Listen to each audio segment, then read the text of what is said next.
tayo. Yan, bahog-bahog na siya guys. Ano siya, sabaw na nilaga.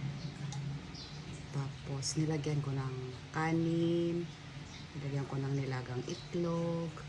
Tapos mayroong gulay. Guys,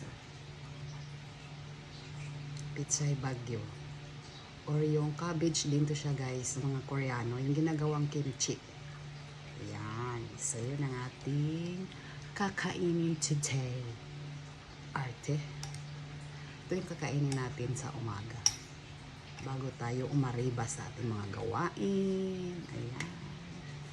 Mabuhay ang mga nanay.